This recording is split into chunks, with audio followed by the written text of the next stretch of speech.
बिस्मिल्लाहिर्रहमानिर्रहीम। आज की जो गुफ्तगू होगी वो हम इस तरह करेंगे कि हमें ये पता चले कि ये जो हमारे मौसम है कि ये किस तरह बदलते हैं। तो काफ़ी क्वेश्चन इसी बारे में आए हैं कि हमारे जो मौसम है इसमें तब्दीलियां किस तरह आती हैं। तो उसको जानने से पहले ये ज़रा ज़हन में रखिएगा कि हम जिस ज़मीन पे रह रहे हैं इसके ऊपर तमाम तरफ गुलाई में तकरीबन 10 किलोमीटर से लेके 20 किलोमीटर तक एक इस तरह हवा का ग़िलाफ़ है ऑल अराउंड हमारी अर्थ के, जिसे हम ट्रोपोस्फियर कहते हैं। और इसी ट्रोपोस्फियर के ऊपर यानी ऊपर वाले हिस्से में जहाँ ये ख़त्म होने के करीब होता है वहाँ पे हमारे जहाज़ चलते हैं। और इस ट्रोपोस्फियर में हमारी नाइट्रोजन तकरीबन 78% है और 21% हमारी ऑक्सीजन है जिसमें हम सांस ले रहे हैं। बाकी जो कुछ बचता है उसमें कार्बन डाइऑक्साइड और हाइड्रोजन है या कुछ ऑर्गन किस्म के केमिकल मौजूद हैं। लेकिन नाइट्रोजन और ऑक्सीजन का बिग अमाउंट है जिसमें हम सांस ले रहे हैं। तमाम बादल इसी में बनते हैं, तमाम बारिशें इसी में होती हैं। और उसके बाद ट्रोपोस्फियर के बाद जो अगला आता है 30 किलोमीटर, यानी ट्रोपोस्फियर को ख़त्म होने के बाद जो 30 किलोमीटर आगे थिक लेयर है उसको हम कहते हैं स्ट्रेटोस्फियर।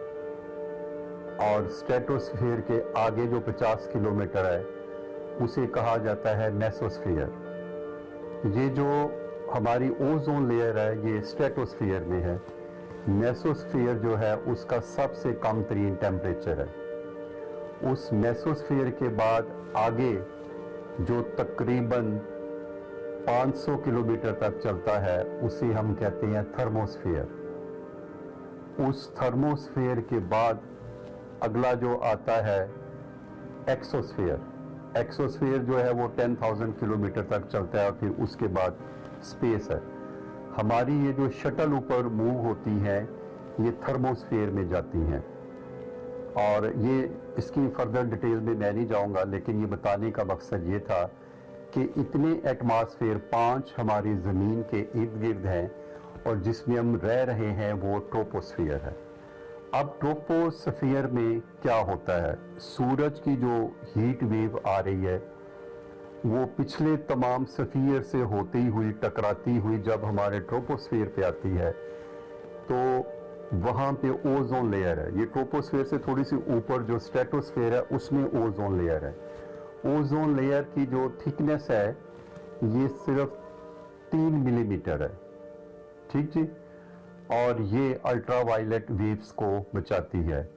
अल्ट्रावायलेट वेव्स जो सूरज की तरफ आ रही हैं वो एक एटम ऑक्सीजन का यहाँ रिलीज करती हैं और नीचे जो हमारे एटमॉस्फेयर का O2 ऑक्सीजन का एक मॉलिक्यूल है वो इससे मिलता है और एक नया मॉलिक्यूल बनता है जिसका नाम है O3। तो O3 इटसेल्फ ही ये ओजोन लेयर है, ठीक जी। और उसके नीचे फिर हमारा ये ट्रोपोस्फियर सारा चल रहा है। जितनी मौसमों की तब्दीलियां हैं ट्रोपोस्फियर में, एक तो बात होगी ओजोन लेयर की। फिर ट्रोपोस्फियर में चूंकि नाइट्रोजन की मिकदार बहुत ज़्यादा, तो जब सूरज की रोशनी पड़ती है तो एक उसे में कहते हैं रेले स्कैटरिंग। उसमें ये होता है कि लाइट रिफ्लेक्ट होके वापस जाती है, तो उसमें से जिसकी वेवलेंथ सबसे कम होती है वो आँख के लिए बड़ी विजिबल होती है, बड़ी सेंसिटिव होती है। तो नाइट्रोजन के जो मॉलिक्यूल हमारे ट्रोपोस्फियर में मौजूद है उनसे जब सूरज की लाइट टकरा के वापस जाती है तो जो हमें वेवलेंथ मिलती है मिनिमम वाली शॉर्टर वेवलेंथ वो मिलती है ब्लू कलर की। इसीलिए हमें आसमान नीले रंग का नज़र आता है। ये जो हमारे बादल आपको नज़र आते हैं ये मैक्सिमम 1-2 या हद हो गई कोई 3 किलोमीटर तक होते हैं, इसके ऊपर ये नहीं जाते। ये जो बादल हैं ये हमारी वेपोराइजेशन जो ज़मीन से हो रही है वहीं से सब कुछ लेते हैं, पानी जो ह्यूमिडिटी हम कहते हैं, मॉइस्चर इन द एटमॉस्फेयर, ये ऊपर जाके कंडेंसेशन होती है और फिर वहीं से ये सारे बादल नीचे गिरते हैं। अब क्वेश्चन ये है कि हमारा यहाँ का मौसम चेंज क्यों हो रहा है। सबसे बड़ा जो थ्रेट आई हुई है वो ये है कि हमारे इधर ज़मीन पे जो दरख्त काटे गए हैं, यानी जो ग्रीन पत्ते हैं दरख्तों के, ये एक उनमें क्लोरोफिल होता है और ये एक प्रोसेस चला रहे थे फोटोसिंथेसिस का, जिसमें अमाउंट ऑफ ऑक्सीजन ज़्यादा होता है दरख्त काटने की वजह से। और उसके बाद जो हमारे इधर ऑर्गेनिक फ्यूल जो है उसे बर्न किया जाता है, यानी ये जितना भी हम गाड़ियाँ, मोटरसाइकिलें और ये जो फैक्ट्रीज़ हैं ये चल रही हैं, इसमें वो जो फॉसल्स होते हैं जो ज़मीन से निकले हुए हैं, यानी हाइड्रोकार्बन्स, उनको ब्रेकअप करके स्मॉल हाइड्रोकार्बन्स को जब बर्न किया जाता है, जलाया जाता है, तो कार्बन डाइऑक्साइड बनती है और कार्बन मोनोऑक्साइड बनता है। प्लीज़ ये असल में आज का टॉपिक यही था कि आप इस पे गौर करें। जब वो बनता है तो उसकी वजह से हमारा जो एटमॉस्फेयर की निचली लेयर है, वैसे तो मैंने कहा ये 10 से तकरीबन 20 किलोमीटर है, वो हीट अप होना शुरू हो जाती है, जिसमें हम रह रहे हैं, पहली लेयर। उस हीट अप की वजह से जो गर्म हवाएं हैं वो ज़्यादा तेज़ी से ऊपर उठती हैं, और जब ऊपर उठती हैं तो इनके साथ वो जो मॉइस्चर पहले का गया होता है वो कंडेंसेशन होती है, यानी हमारा जो फ्यूल का, ईंधन की इस ज़मीन के ऊपर मिकदार बढ़ चुकी है, उसकी बर्निंग की सबसे बड़ी वजह ये है जो हमारे मौसम तब्दील हो रहे हैं, यानी अर्थ का टेम्परेचर बढ़ चुका है। अब इसका तल्लुक है हमारी आबादी से। आबादी जब कम थी तो इस तरह के मसले नहीं थे, आबादी जब ज़्यादा हो गई तो लोगों ने गाड़ियाँ चलानी, मोटरसाइकिल चलानी या और जो इस तरह रिसोर्सेज थे उनको इस्तेमाल करना ज़्यादा शुरू कर दिया।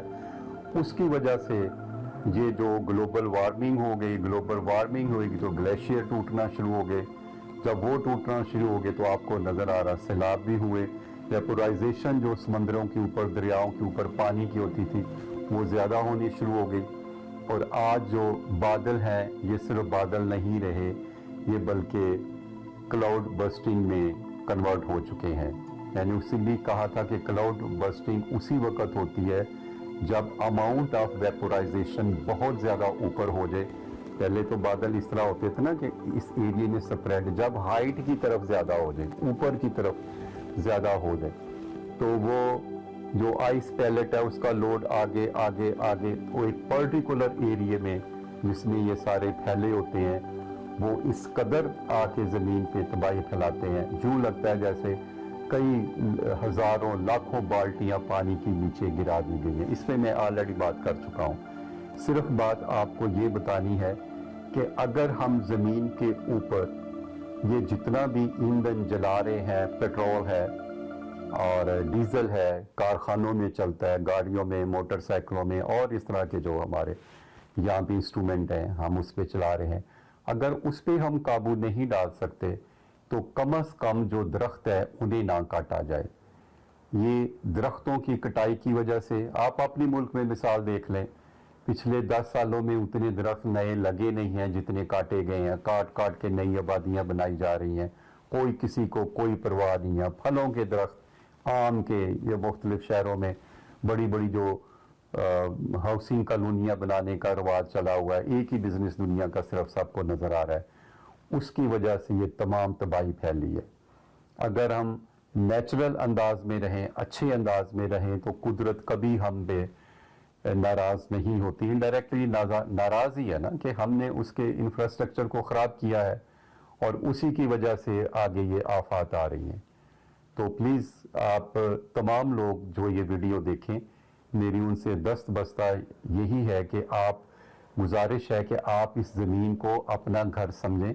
हमने यहीं रहना है, सब ने यहीं रहना है, और जितने ज़्यादा हो सकते हैं पौधे लगाएं, अपने घरों पे लगाएं, बाहर लगाएं।